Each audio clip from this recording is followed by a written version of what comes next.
Assalamualaikum warahmatullahi wabarakatuh.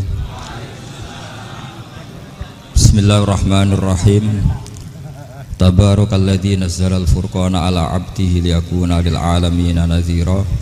Allahumma shalli wa sallim ala sayyidina Maulana Muhammad wa ala alihi wa sahbihi asma'in. Nama ba'du.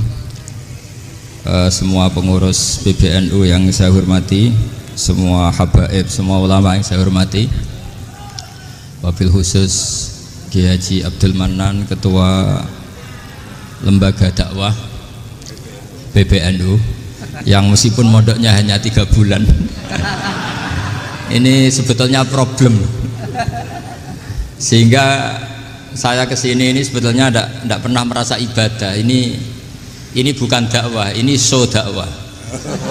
Jadi yang namanya dakwah itu ya orang-orang di kampung nggak bisa ngaji diajarin ngaji, seperti saya di Jogja, di Rembang. Kalau ini show dakwah, dan ini ada agak kesalahan karena mondoknya hanya 3 bulan. Jadi tidak bisa bedakan mana dakwah, mana show dakwah. Ini jelas show itu. Mungkin yang benar-benar dakwah yang sekarang sedang bikin masjid di pedalaman Kalimantan, pedalaman Sulawesi, atau saudara-saudara kita yang di Korea, saya kemarin di Korea, itu dakwah betul. Kalau ini agak-agak tontonan. Ya tapi masih bagus lah, melihat wajahnya habib ulama itu ibadah. Tapi begini ya, yang jelas saya berharap sekali, saya diundang sekali ini saja, jangan diulang. Karena mencintai ulama itu baik, tapi ngatur ulama itu dosa. Ini jadi ini harus dicatat. Jadi Imam Malik itu kalau diundang tuh marah, meskipun yang undang tuh seorang raja zaman itu, Harun ar-Rasyid. Beliau minta supaya Imam Malik baca Muwatta di istana untuk anak-anaknya, padahal seorang presiden mau ngajari anak-anaknya. Imam Malik marah, masyhur itu Daud, al ilmu yu'ta la ya'ti, ilmu disowani, ora kok ilmu yang sowan. Di mana-mana timba itu ke sumur apa sumur yang ketimba? Timba ke sumur. Ini agak kecelakaan. Pakai air pam. air pam katanya. Jadi udah banyak air. Sehingga saya kata orang banyak itu di SK-kan PBNU, tapi itu tidak pernah saya pikir. Karena saya melakukan kebaikan itu sebelum dapat SK. Saya ngajar sebelum dapat SK, saya dakwah di mana-mana sebelum dapat apa? SK saya langsung minallahi ta'ala, dari Allah Ta'ala. Jadi kalau PBNU niatnya ikrar bahwa orang yang sudah manfaat diangkat, itu saya terima. Tapi kalau merasa ngangkat saya, tak lawan di pengadilan. Karena saya sudah jadi kiai sebelum diangkat PBNU. Ya ini saksikan ya para muhibin saya. Jadi kalau SK itu ikrar, ngakui kalau Gus Bak manfaat, saya terima. Kan hanya ikrar saja, Pak.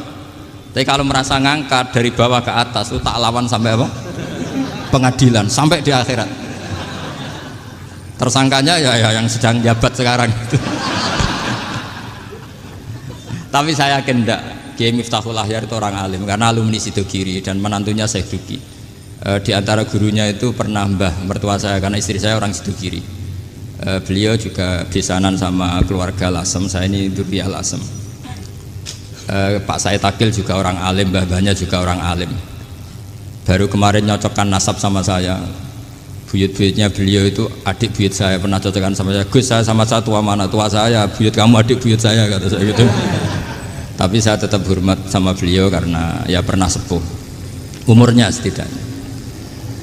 Jadi saya ulang lagi, ngaji seperti ini itu sebetulnya lebih ke show, pertunjukan, supaya pertunjukan ini tidak dosa. Saya isi ngaji betulan. Tapi jangan diulang, karena biasa ngaji rutin. Saya di Jogja tafsir Jalalain sudah juz 23, pernah khatam hikam, sekarang Nashihul Ibad separuh.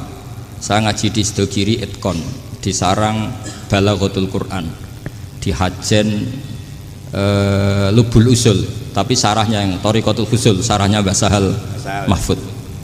Jadi baru di sini ngaji bersaing sama orang yang mondok berapa? 3 bulan. Ini masalah. Masalah. Nggak boleh mondok itu harus buat tulis zaman. Tapi ya tidak apa-apa, mungkin laduni ya. Jadi kalau mondok cepet itu kemungkinannya apa? Laduni. Begini, tapi saya tertarik apa yang dikatakan Kiai Haji Abdul Manan tadi menyangkut kalimat tauhid. Saya ngaji di mana-mana bilang, kalau ngaji itu yang tahqiq itu detail. Detail itu bahasa Arabnya tahqiq. Jadi kita misalnya berpikir secara jernih, orang yang kafir 70 tahun itu pasti menjadi muslim karena melafadzkan la ilaha illallah. Dan itu bi ijma'il ulama. Semua ulama mengatakan demikian. Saya ulang lagi, itu bi ijma'il ulama. Karena mansus di Quran ada ayat kulil ladina kafaru iyantahu yughfar lahum ma qad salaf. Kalau orang yang kafir 70 tahun bisa dihilangkan kekafirannya hanya dengan kalimat la ilaha illallah Muhammadur Rasulullah. Berarti kalimat ini statusnya apa? Penghilang kekafiran, apa? Penghilang kekafiran. Lalu ada kelompok yang mengatakan gara-gara kalimat la ilaha illallah dan pegang patok nisan itu orang menjadi kafir. Ini kan jadi paradok.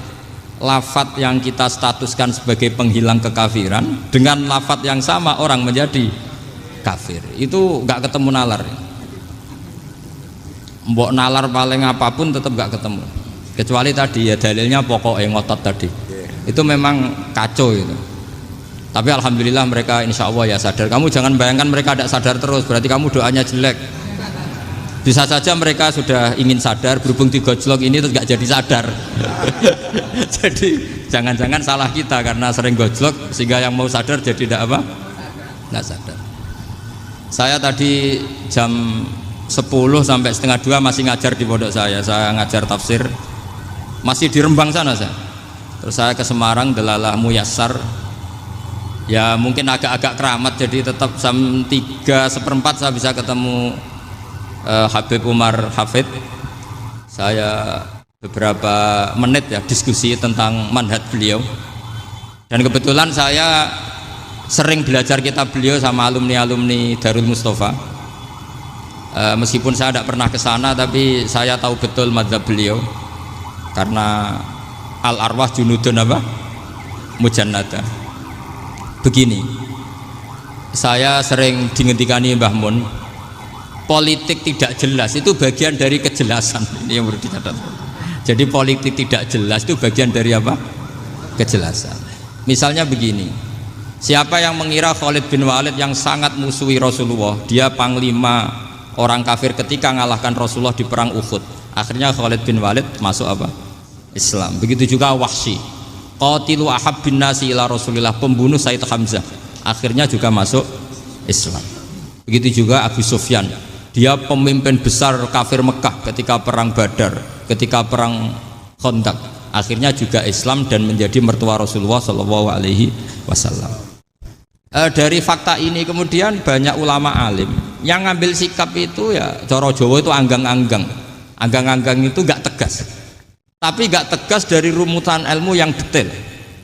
Saya ulang lagi, gak tegas tapi dari rumusan ilmu yang apa? Detail. Bisa saja orang yang sekarang kafir suatu saat mukmin atau muslim. Bisa saja yang sekarang sedang fasik suatu saat soleh. Bisa saja yang mondok 3 bulan rois PBNU. Sementara yang mondok lama kadang Kiai RT. Tapi itu hanya hukum duniawi. Saya yakin yang Kiai RT ini PBNU di akhirat. Karena mondoknya lebih apa? Lama. Itu tak jamin. Saya juga berencana mimpin itu di akhirat saja, bukan di dunia. Makanya saya mohon SK itu berakhir muktamar mendatang. Karena saya sudah kiai sebelum diangkat. Makanya saya ulang-ulang, kalau pengangkatan itu niatnya ikrar, saya terima. Tapi kalau niatnya ngangkat, tak gugat di pengadilan. Ini tidak guyon, ini betulan itu. Ya, tapi ini hanya guyon saja. Nah, ini penting saya utarakan teori ngaji ya. Ini saya bacakan naskah asli Sayyid Umar Hafid supaya Anda dapat barokah beliau. Karena beliau selain alim allamah, muridnya Habib Salim, juga beliau pernah ngaji kutub Sayyid Abdul Qadir Segaf di Jeddah. Juga beliau sering istifadah di beberapa kiai.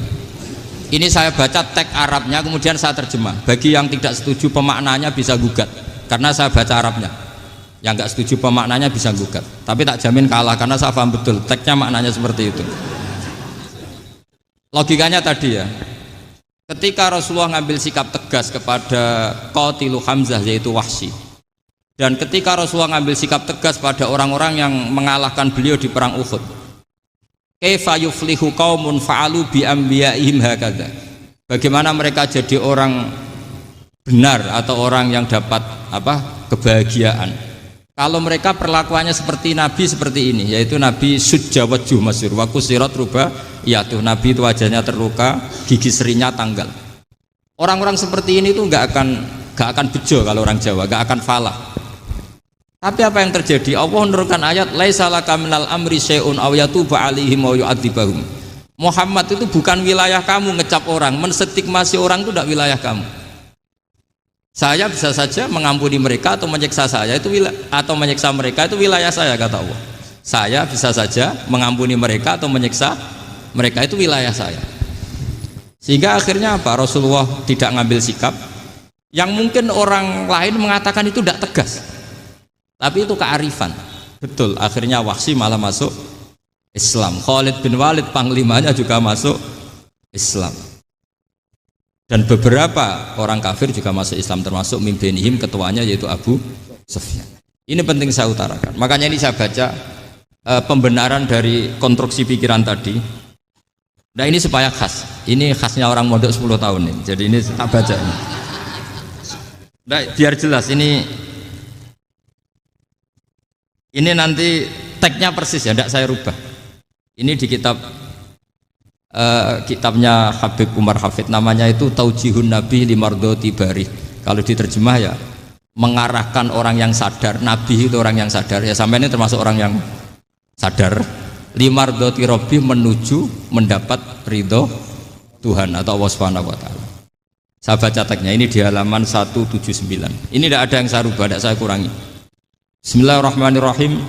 Fala buddha an nuwattina qulubana ala annana khodamatu ahli hadal qaul wa yattali Allah min qulubina annana na'taqidu imkaniyata ayyasfa fi ahadina yaumal qiyamati man huwal ana kafirun yuslimu faya'lu sya'nu indal haqqi fayakunu sababan li kholasika fil qiyamah yumkinu dzalik.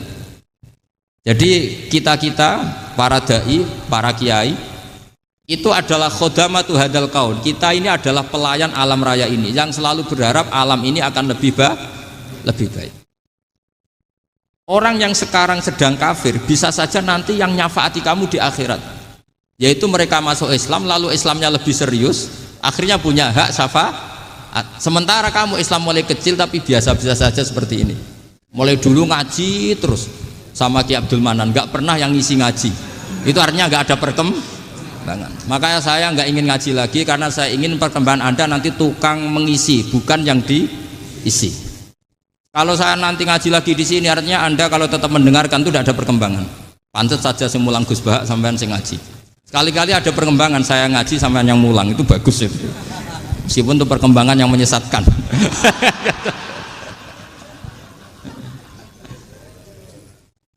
Ini penting saya utarakan. Ini dawuhnya Said Umar ya. Orang yang sekarang sedang kafir bisa saja orang ini nanti nyafaati kamu, yaitu beliau orang ini Islam, kemudian Islamnya serius, maka punya hak syafaat. Sementara kamu Islamnya biasa-biasa saja. Itu masyhur kayak Sayyidina Umar.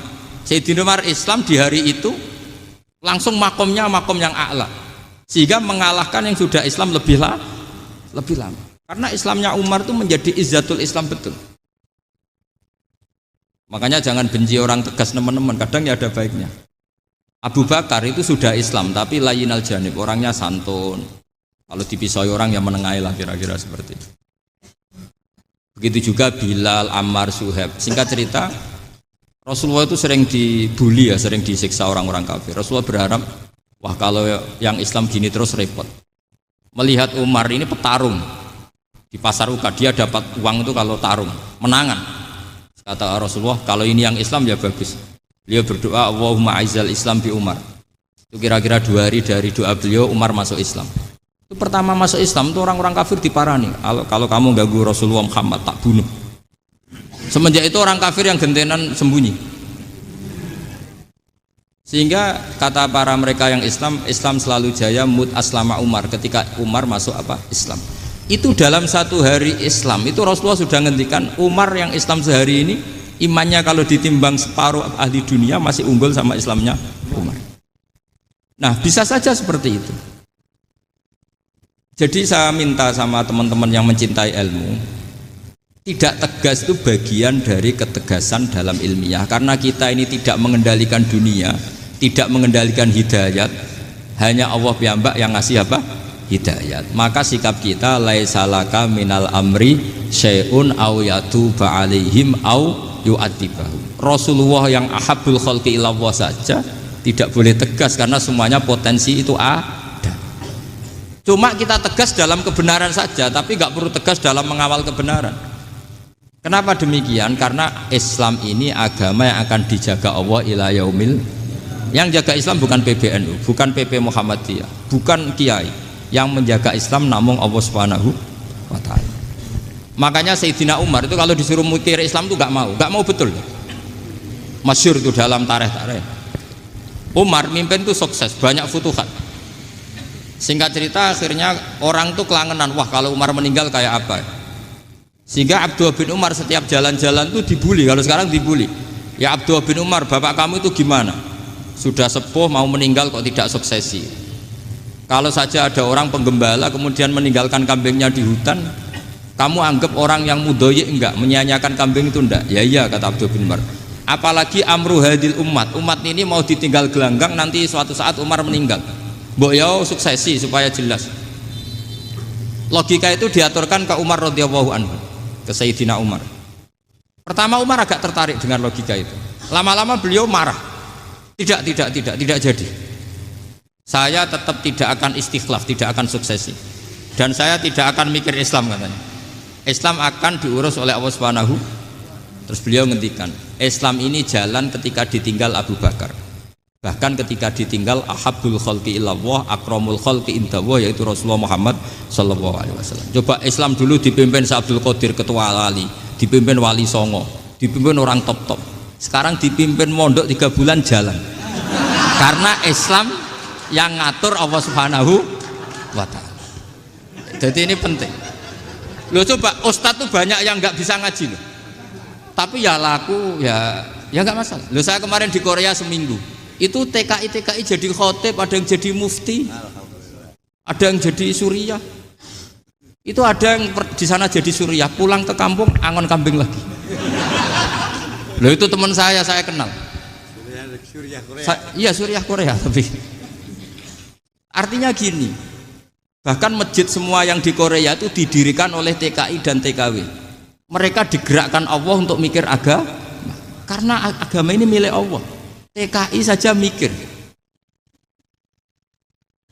Makanya ini penting, yo dakwah tapi tauhidnya sing kenceng, jangan dakwah kenceng tauhidnya kendor.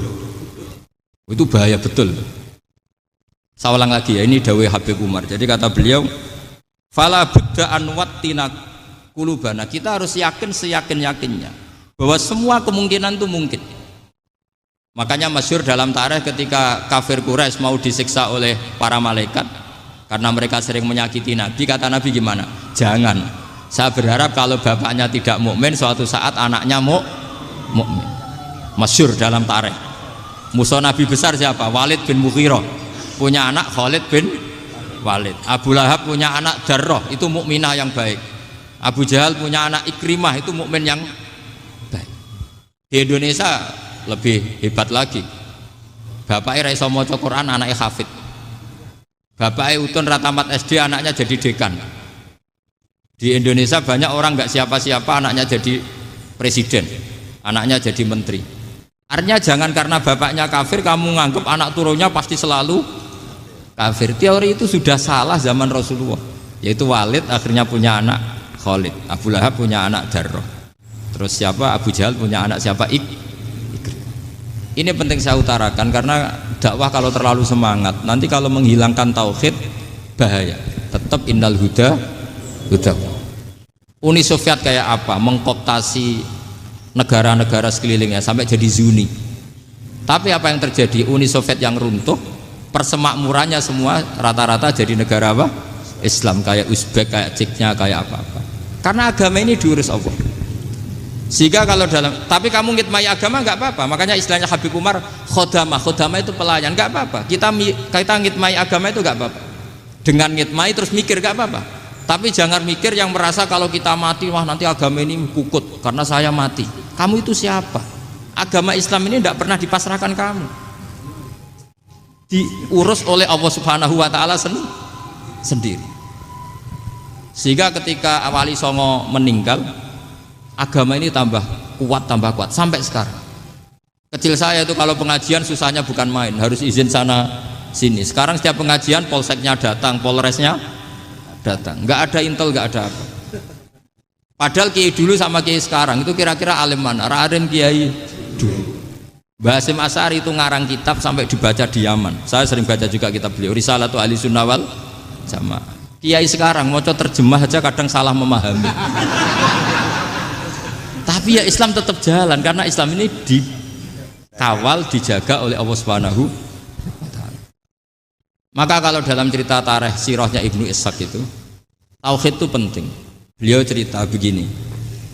Sayyid Abdullah itu namanya Abdullah bin Abdul Muthalib. Kita tahu kenangannya Rasulullah terbanyak itu bukan dengan Sayyid Abdullah tapi dengan Sayyid Abdul Muthalib, dengan mbahnya. Karena Nabi itu mulai kecil dirawat oleh siapa? Mbahnya. Yaitu yang disebut Nabi ketika 2 bulan kan abahnya sudah meninggal. Ya saya baca ya, pakai bahasa Arab biar jadi bid'ah. Nanti kalau bahasa Indonesia ada bid'ah. Tidak betul. Diba atau berjanji sebenarnya itu kitab sejarah, berhubung dibaca bahasa Arab terus kayak mantra. Terus yang belakang mau nyenggai soleh aleh, sehingga kubu sebelah bilang tuh khurafat dan bid'ah. Coba diterjemah ini, coba nanti saya baca bahasa Arab.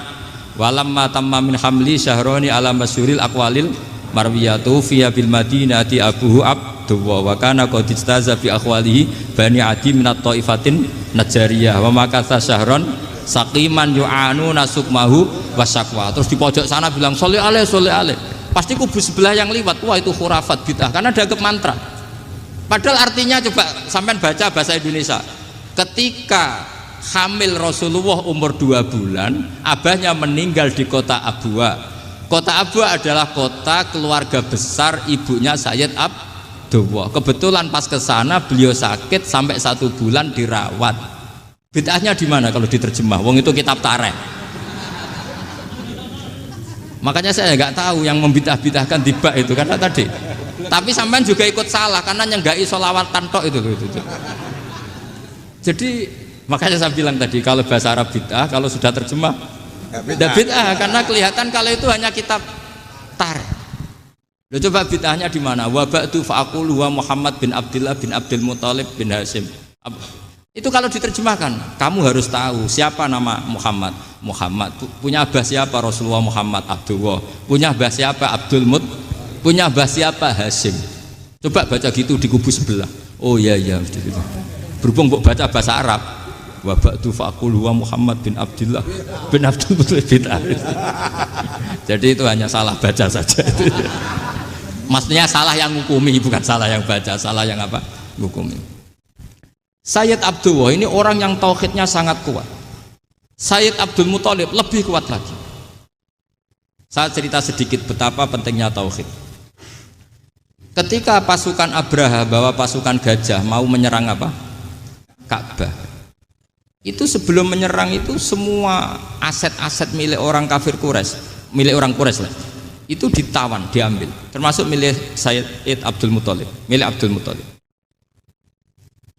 Terus ketika mau masuk Ka'bah, mau masuk Mekah, kata Abraha, man sayyidu hadal wadi, siapa yang kamu tuakan, yang kamu pertuan di sini? Oh, Abdul Muthalib. Abdul Muthalib itu dipanggil, itu auranya luar biasa.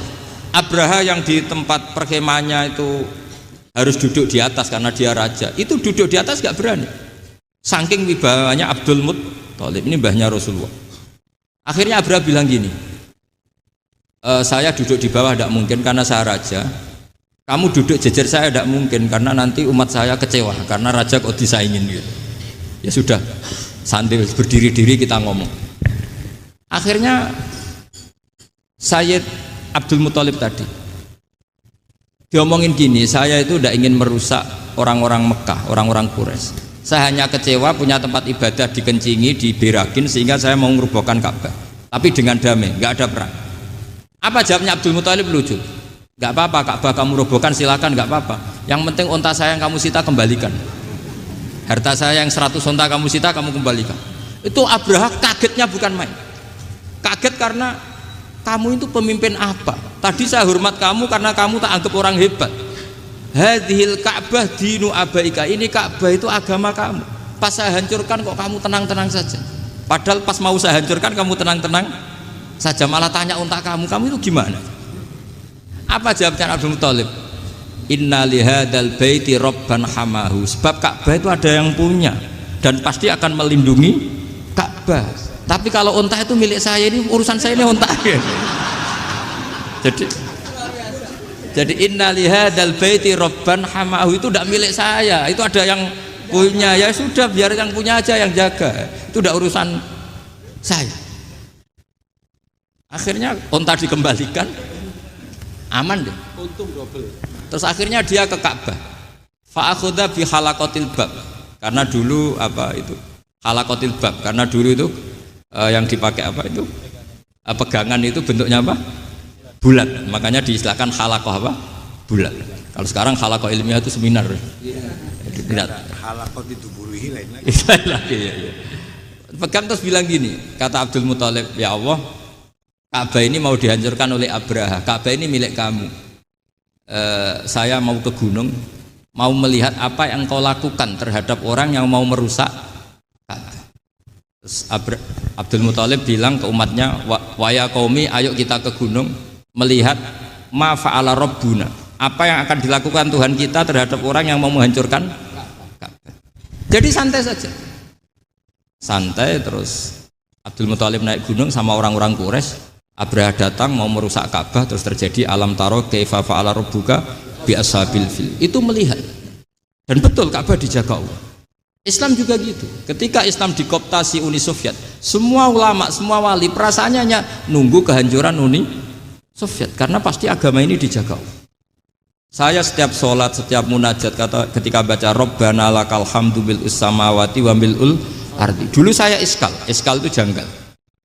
Ya Allah, engkau zat yang layak dipuji, yang pujian itu memenuhi langit dan bumi. Pikiran saya kalau bumi ateis itu mujinya kayak apa? Tapi Masya Allah, ketika saya datang di Korea, bumi ateis, ternyata di sana banyak masjid, banyak tasbih, bahkan ada sakduna di sana. Karena Allah sudah ngendikan lakal hamdu mil'us samawati wa mil'ul ardi. Dan sekarang nyata, semua bumi ateis, bumi apa saja, ada tasbihnya, ada tahmidnya. Makanya sadaqallahul adzim ketika ngendikan sanurihim ayatina fil afaq walladzi arsala rasulahu bil huda dinil haqqi liyuzhirahu 'alad dini kulli. Makanya saya mohon sekali bahwa agama ini harus kamu khidmah. Tapi enggak boleh kamu pikir. Atau dibaliklah, khidmah maka memikir. Tapi tidak usah GR bahwa agama ini diserahkan sampean. Saya juga agak ridho. Agama kok diurus orang-orang kayak gini, kayak apa nasibnya? Jadi ini penting, karena rata-rata kiai alim itu tidak jelas. Terus oleh orang-orang yang nggak pernah ngaji itu, wah ini nggak jelas, nggak tegas. Islam itu harus tegas. Maksudnya tegas itu kayak apa? Tegas itu di wilayah kita. Kalau istri kamu mau diperkosa orang itu boleh tegas, itu wilayah kamu. Tapi kalau hidayat itu wilayahnya Allah Subhanahu wa Ta'ala, kita tidak pernah tahu. Bahkan yang sudah Islam saja, nyuwun sewu, itu nggak ada jaminan mati husnul. Kita tahu dalam sejarah Sa'labah itu dapat gelar hamamatul masjid, merpatinya masjid. Tapi kita tahu akhirnya Sa'labah itu apa? Su'ul khotimah. Sampai dalam Islam selalu diajarkan ya muqallibal qulub tsabbit qalbi ala dini. Jadi kalau kita sendiri saja masih ingin selalu husnul khotimah, agak ada ruang untuk mudah menvonis orang lain. Makanya saya salut sekali ketika Habib Umar menulis kita semua ini mengkhidmai hadal kaun, dan selalu berharap bisa saja suatu saat orang yang sedang kafir bisa saja suatu saat muslim.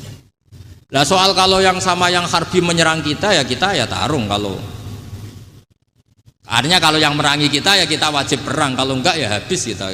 Seperti kita lakukan ketika diserang Belanda. Tapi ketika mereka musta'man, dhimmi, muahad, orang-orang kafir yang mau berdamai dengan kita, ya kita damai. Sebagaimana yang dilakukan Rasulullah SAW ketika berdamai dengan kafir Quraisy yang dipimpin Suhail bin Amr. Masyhur itu dalam tarikh. Singkat cerita kan Sayyidina Ali ini pernah konflik sama orang Khawarij. Kata Sayyidina Ali, ya sudahlah, namanya kita musuhan, kita tidak usah ketemu, pakai mediator, kata Sayyidina Ali. Kata orang Khawarij, ini apa-apaan kok butuh mediator, nggak ada Qur'annya, ada hadisnya. Kira-kira kalau Pak Sayyidina Ali orang Jawa, nggak ada apa tidak tahu. Walhasil Sayyidina Ali akhirnya baca ayat, wa in khiftum shiqaqa bainihima fab'atsu hakaman min ahli wa hakaman min ahliya. Jika suami istri tengah konflik, maka yang keluarga suami kirim mediator, yang keluarga perempuan juga kirim. Terus kata Sayyidina Ali, wa amru ummati Muhammad a'dhamu min amri rajulin wa imra'atin. Kalau suami istri saja ketika konflik butuh mediator, apalagi ini kelompok besar, pasti lebih butuh mediator. Akhirnya lalu mediatornya siapa? Kata Sayyidina Ali, ya siapa saja yang penting baik. Ditunjuk seseorang, diprotes sama orang Khawarij, ini orang nggak kredibel. Oh, terus Sayyidina Ali marah-marah. Rasulullah itu pernah berdamai dengan orang, bahkan orang itu kafir, yaitu Sulhul Hudaybiyah. Nabi itu berdamai dengan orang yang bernama Suhail bin Amr, ketika itu kafir. Makanya ini menunjukkan bahwa musolahah ma'al kufar itu boleh demi kelangsungan bernegara, berbangsa. Kamu tidak usah meragukan reputasi NU. Ketika dulu kafirnya kafir harbi zaman Belanda, ya Mbah Hasim fatwa apa? Jihad. Jadi jangan kira tidak tegas, kita tegas sekali, justru kita yang punya masa lalu tegas. Tapi kepada siapa dan dalam konteks apa? Paham ya? Terus ini penting sekali untuk dijernihkan. Ini saya baca berikutnya nanti, tidak supaya tahqiq saya syukur sekali, saya tadi sekaligus minta ijazah sama Habib Umar, dan memang saya ngaji ini lama sama teman-teman alumni Yaman, cuma belum pernah ketemu mu'alifnya. Tadi saya ketemu minta ijazah itu dan beliau senang sekali, bahkan sempat bikin tulisan di kitab saya ini. Sama tidak perlu baca, karena kalau bisa ya biasa, kalau tidak bisa malu ya sudah, tidak usah baca sudah. Terus ini kata beliau, ini masih saya teruskan. Nahnu min hadhil intilaqah naktasibu thabatana wa quwwata yaqinina wa illa fa fil ardi mu'aridun wa muntaqidun wa mukhalifun min akhyarin wa asrorin sholihin wa fasikin muslimin wa kuffar. Kalau kamu punya satu metode ilmiah, metode dakwah, kamu harus siap, karena pasti ada yang menentang. Yang menentang itu ya mulai orang soleh, tidak soleh, orang macam-macam. Jadi kalau sudah punya manhaj, memang dari awal harus siap apa? Ditentang. Jadi misalnya PBNU punya kebijakan apa, ya sudah siap saja dibully. Itu pasti itu, karena nggak ada manusia semua suka, semua benci. Kata beliau, anta in kunta fi syakkin min hadzal maslak wal manhaj fattabi man syi'ta wasaha angka ghaniyah wa in kunta ala yaqinin annahu al huda wa mirasun nubuwah wa annahu haqiqatu tarjamatil ahdi ma'rab fala tata'atsar min kalami ahadin yakunu mangkana. Jadi intinya kita mengawal Islam secara rahmatanil alamin itu justru kita berharap menjadi simpatik dan menjadikan mereka menjadi nopo Islam. Jangan ketika simpatik dianggap gak tegas. Saya masih ingat betul dawuh Mbah Mun, hak sekseni, kata beliau, saya masih ingat kalimatnya, sekseni akurat tegas itu berdasar ayat laisalaka minal amri syai'un aw yatuba alaihim aw yu'adzibahum, karena potensi sosial itu bisa rubah. Orang yang sekarang kawan kamu bisa saja suatu saat jadi musuh, yang sekarang musuh kamu bisa saja suatu saat jadi kawan. Terus kamu ngambil sikap tegas dalam sesuatu yang nggak stabil seperti ini, lalu tegas itu kan nggak pada tempatnya. Makanya yang seperti ini kata Allah pakai asa itu menawa. Asa wahu ayyaj'ala bainakum wa bainal ladzina ataitum minhum mawaddah. Bisa saja orang yang sekarang musuhan dengan kamu suatu saat dijadikan mawaddah. Kamu udah mawaddah itu saling mengasihi. Kamu udah usah tanya, wallahu qadir, kata Allah, karena Allah mampu. Jadi dalam hukum-hukum sosial Allah seringnya bilang apa? Asa. Sale wasa antakrahu syai'a wa huwa khairul lakum wasa antuhibbu syai'a wa huwa syarrul lakum. Karena masalah sosial ini semuanya asa, yang pernah tahu siapa? Bisa saja sekarang saya Rois Suriah, nanti SK-nya enggak turun lagi, tapi saya tidak apa-apa. Bisa saja nanti santri 10 tahun dipimpin 3 bulan enggak apa-apa. Bolak-balik enggak apa-apa. Saya tidak akan kecewa karena masya Allahu kana wa malam yasa lam yakun. Assalamualaikum warahmatullahi wabarakatuh.